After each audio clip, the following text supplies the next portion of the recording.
মানুষ বলে আমার মাল আমার মাল, অথচ আমার মাল হলো আমি যেটা খাইছি আর যেটা পড়ছি, যেটা খাবো আর যেটা পরবো সেটি আমার মাল। আর আমি যেটা আখেরাতের জন্য পাঠাবো, হ্যাঁ, সেটি আমার থাকবে। এরকম দুনিয়ায় মানুষ এরকম মালের পিছনে লাগে, এরকম মালের পিছনে লাগে, এরকম সময় নষ্ট করতেছে। অথচ তকদিরে যেটা আছে সেটা হবেই, যেটা আমার তকদির নাই সেটা হবে না।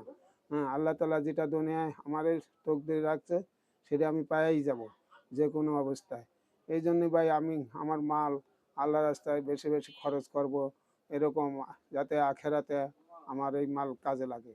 এরকম দুনিয়ায় যদি আমি মাল রেখে যাই, এই মাল ফিতনার কারণে হয়ে যাবে। দেখা যাবে আমি মারা যাওয়ার পরে এই মালের ওয়ারিশ হয়ে যাবে। আর ওয়ারিশদের মধ্যে এরকম কি এইরকম ঝরগা বসা শুরু হয়ে যাবে। এরকম তার তকদির তো যেটা লেখা আছে সেটা সে পাই যাবে। অথচ সে এই মালের কারণে, হ্যাঁ, ভাইয়ের বিদিকে আলজাম, বোনদের বিদিকে আলজাম, এরকম আত্মীয় স্বজনের বিদিকে আলজাম, হ্যাঁ, লেগেই থাকে।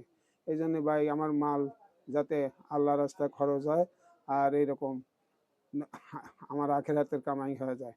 এই জন্য আমাদের সবারই উচিত যে আল্লাহ তালা যে মাল সম্পর্কে প্রশ্ন করবে যে তুমি কোন মাল কিভাবে আয় করছিলে, কিভাবে ব্যয় করছিলে, কোথায় খরচ করছিলে। এই জন্য বেশি বেশি আখেরাতের লাইনে মাল খরচ করা উচিত। ঠিক আছে।